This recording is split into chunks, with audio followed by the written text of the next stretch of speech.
ಮೊದಲು ನೀವು ಡ್ಯಾನ್ಸ್ ಮಾಡೋದು ನಿಲ್ಲಿಸ್ತೀರಾ? ಏ ರಾಧಾ, ಇದ್ ನಿಲ್ಸ ಖುಷಿ ಅಲ್ಲ ಕಡೆ. ಡಂಕನಕ ಡಂಕನಕ ಡಂಕನಕ ಅಂತ ಡಾನ್ಸ್ ಮಾಡ್ಬೇಕು. ಹಾಳಾದವಳೆ, ಕುಣಿಯದ್ ನಿಲ್ಸೆ. ಬಿದ್ದು ಸೊಂಟಗಿಂತ ಮುರ್ಕಡಿಯ. ಏ ಈ ಸಂತೋಷದ ಸಮಯದಾಗೆ ನನ್ನ ಜೊತೆ ಸೇರ್ಕೊಂಡು ಎರಡು ಕುಂಟ ಆಗ್ತೀರಾ ಅಂತಂದ್ರೆ ಅದ್ಯಾಕೊಳ್ಳೆ ತುರ್ಕೆ ಸೊಪ್ಪು ಮುಟ್ಕೊಂಡವ್ರಂಗ ಆಡ್ತಿದ್ದೀರಾ?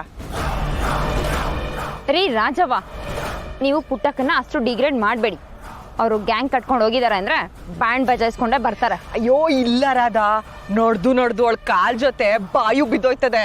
ಇನ್ನೆಲ್ಲಿ ಬ್ಯಾಂಡ್ ಬಜಾಯಿಸ್ತಾಳೆ? ಏಯ್ ಪುಟ್ಟಕ್ಕ, ನೀನಂಗೆ ಟೊಳ್ಳು ಅನ್ಕೊಂಡಿದ್ಯಾ? ನಡೆದ್ರೆ ನಡರವು, ಬಗ್ಗದ್ರೆ ಬೆನ್ನೋವು ಅನ್ನಕ್ಕೆ. ಅವಳು ಗಟ್ಗಿತಿ ಕಣೆ, ಚಿಕ್ಕದ್ರಿಂದ ತಗ್ಗಿ ಬಗ್ಗಿ ಕೆಲಸ ಮಾಡಿ ಗಟ್ಟಿಯಾಗವಳೆ. ಹಟಗಾತಿ, ಚಾಲ ತೊಟ್ರೆ ಮಾಡದೆ ಬಿಡಕ್ಕಿಲ್ಲ. ಏ ಸಾಕ್ ಸುಮ್ನಿರು ನಂಜಮ್ಮ. ಬೆಂಗಳೂರಿಗೆ ಹೋಗಿ ಹೋರಾಟ ಮಾಡೋದು ಅಂತಂದ್ರೆ ಮೆಸ್ಸಲ್ಲಿ ನಿಂತ್ಕೊಂಡು ಬಜ್ಜಿ ಬೇಯಿಸ್ದಂಗಲ್ಲ. ನ್ಯಾಯ ಬೇಕು ಅಂತ ಕೇಳಿದ್ರೆ ಪಕ್ಕದಲ್ಲಿ ನಿಂತಿರೋ ಗುಂಪೆ ಕೇಳಕ್ಕಿಲ್ಲ, ಇನ್ ದೊಡ್ಡ ದೊಡ್ಡ ಅಧಿಕಾರಿಗಳು ಕೇಳ್ತಾರಾ? ನಾವ್ ಹಿಂಗ್ ಅನ್ಕೊಂಡೆ ಎಲ್ಲದ್ರಲ್ಲೂ ಫೇಲ್ ಆಗಿರೋದು. ನೀವ್ ಏನ್ ಬೇಕಾದ್ರೂ ಮಾಡ್ಕೊಳ್ಳಿ. ಅಯ್ಯೇ ಅಲ್ಲ, ನೀವಿಬ್ರು ಯಾಕೆ ಈಟೊಂದು ಬಿಲ್ಡಪ್ ಕೊಡ್ತಿದ್ದೀರಾ ಅಂತ ನನ್ಗೆ ಅರ್ಥನೇ ಆಗ್ತಿಲ್ಲ. ನಮ್ ಜೊತೆ ಇರೋದು ಸಿಂಗಾರಮ್ಮ, ಅವಳ ಜೊತೆ ಇರೋದು ಡೋಂಗಿಗಳು. ಅಂದ್ರೆ ನೀನ್ ಮಾತನಾಡ್ತಾ ಪುಟ್ಟಕ್ಕನ ಕೈಗೆ ಏನು ಆಗಕ್ಕಿಲ್ವಾ? ನಂಜಮ್ಮ, ಬಾಂಡ್ ಪೇಪರ್ ಮೇಲೆ ಬರ್ಕಡ್ತೀನಿ. ಅವಳ ಕೈಲಿ ಏನು ಕಿಸಿಯಕ್ ಆಗಕ್ಕಿಲ್ಲ. ಅವಳು ಬೆಂಗಳೂರು ತಲುಪೋ ಅಷ್ಟೊತ್ತಿಗೆ ಬೀದಿ ಹೆಣ ಆಗಿರ್ತಾಳೆ. ಅವಳು ಹೆಣ ತಗೊಂಬರಕ್ ಅವಳ ಜೊತೆಲಿರೋರ ತ್ರಾಣ ಇಲ್ದೆ ನಾಯಿ ನರಿಗಳು ತಿಳ್ಕೊಳ್ಳಿ ಅಂತ ಅಲ್ಲೇ ಬಿಟ್ಟು ಬರ್ತಾರೆ ನಂಜಮ್ಮ.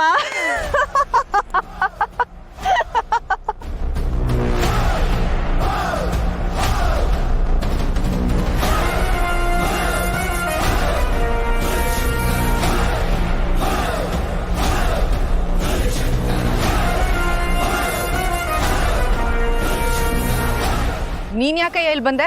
ನಿನ್ ಕಳ್ಳಾಟನ ಕಣ್ಣಾರೆ ನೋಡಮ್ಮ ಅಂತ.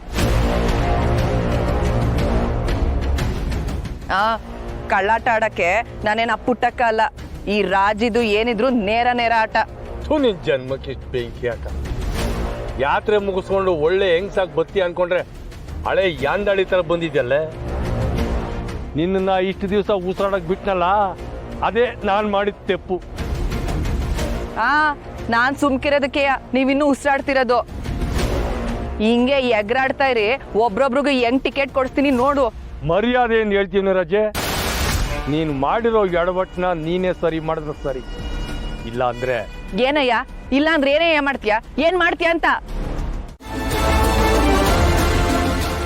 ಯೋಚನೆ ಮಾಡ್ತಿದ್ಯಾ ಬಂಗಾರ? ದಿಕ್ ಕಾಣ್ತಿಲ್ಲ ಅಂತನಾ? ಇಟ್ಟಿರೋ ಹೆಜ್ಜೆ ತಪ್ಪೋ ಸರಿನಾ ಅಂತ ಗೊಂದಲನಾ? ಗದ್ದೆ ಉಳಿ ಕೀಳಿದ್ರೆ ಕಾಲ್ ಕೆಸರಾಗ್ತೈತೆ ಅಂತ ಏಸ್ತೆ ಮಾಡಕ್ಕಾಯ್ತವ? ಕಾಲಿಟ್ಟಾಗೈತೆ. ಸುಳ್ಳು ಅನ್ನೋ ಕಳೆನ್ಕಿತ್ತು, ಸತ್ಯ ಅನ್ನೋ ಪೈರನ್ನ ನೆಡ್ದೆ ಬುಡಾಕಿಲ್ಲ. ಇದು ಯಾವುದೋ ಒಂದು ಜೇಡ ಕಟ್ಟಿರೋ ಬಲೆ ಅಲ್ಲ, 16 ಹುಳುಗಳು ಸೇರಿ ಒಟ್ಟಿಗೆ ಕಟ್ಟಿರೋ ಪಾತಾಳ. ಹೆಜ್ಜೆ ಇಟ್ಟಷ್ಟು ಆಳ ಹೆಚ್ಚಾಯ್ತದೆ.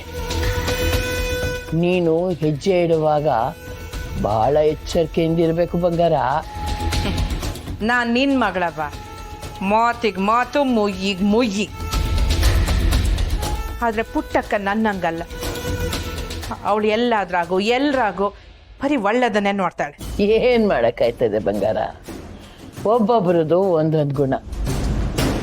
ಕೈಯಾಗಿರೋ 10 ಬೆರಳುಗಳೇ ಒಂದೇ ಸಮ ಇರಲ್ಲ, ಇನ್ನು ಮನುಷ್ಯ ಇರ್ತಾರಾ?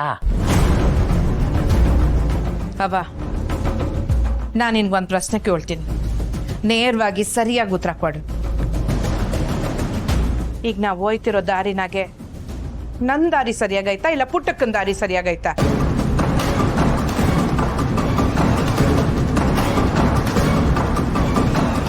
ಮಾತಾಡವ.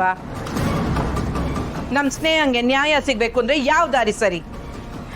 ಹಿಂಸೆನಾ ಇಲ್ಲ ಅಹಿಂಸೆನಾ? ಧರ್ಮ ಗೆಲ್ಲಬೇಕು ಅಂತಂದ್ರೆ 2 ಥರ. ಒಂದು ಸಂಧಾನದಾಗೆ, ಇನ್ನೊಂದು ಯುದ್ಧದಾಗೆ. ಈಗಿನ ಕಾಲದಾಗೆ ಮಾತಿಗೆ ಬಗ್ಗವ್ರು ಎಲ್ಲವ್ರೆ ಅವ. ಎಲ್ರು ಮನೆ ಆಳ್ರೆ. ಅಧರ್ಮ ಅಳಿಬೇಕು, ಧರ್ಮ ಉಳಿಬೇಕು ಅಂದ್ರೆ ಯುದ್ಧ ಸಾರ್ಲೇಬೇಕಲ್ವೇ ಅವ? ಶ್ರೀ ಕೃಷ್ಣ ಪರಮಾತ್ಮ ಸಂಧಾನಕ್ಕೆ ಹೋಗಿದ್ದ ಅಂತಂದ್ರೆ ಸಂಧಾನಕ್ಕೂ ಒಂದು ಶಕ್ತಿ ಐತೆ ಅಂತ ಅಲ್ವಾ ಬಂಗಾರ? ತಾಳ್ಮೆ ಮನುಷ್ಯಂಗೆ ತುಂಬಾ ಮುಖ್ಯ. ಈಟ್ ದಿನ ತಾಳ್ಮೆನ ಇಟ್ಕೊಂಡೆ ಅಲ್ವಾ ಅವ, ಚೋನೆ ಆದ್ರೂ ನಾನು ಸುಮ್ಕೆ ಇದ್ದಿದ್ದು. ಆದ್ರೆ ಯಾವಾಗ ಸತ್ತು ಸ್ವರ್ಗ ಸೇರಿರೋ ನನ್ನ ಸೊಸೆ ಮ್ಯಾಕೆ ಸುಳ್ಳು ಆಪಾದನೆ ಹಾಕಿದ್ರೋ ಅದನ್ನ ನನ್ನ ಕೈನಿಂದ ಸಹಿಸ್ಕೊಳಕ್ ಆಗ್ತಿಲ್ಲ ಅವ. ಒಳ್ಳೆಯವ್ರಿಗೆ ಅಲ್ವೇನವ ಈ ಭೂಮಿ ಮ್ಯಾಕೆ ಅಪವಾದ, ಅವಮಾನ, ಅನುಮಾನ ಎಲ್ಲ ಬರೋದು. ನನ್ನ ವಿಚಾರದಾಗ ಯೋನಾನ ಹಿಂಗಾಗಿದ್ದಿದ್ರೆ ನಾನು ಸುಮ್ಕೆ ಇದ್ಬಿಡ್ತಿದ್ನೇನು. ಆದ್ರೆ ಇದು ನನ್ನ ಸೊಸೆ ವಿಚಾರ ಅವ.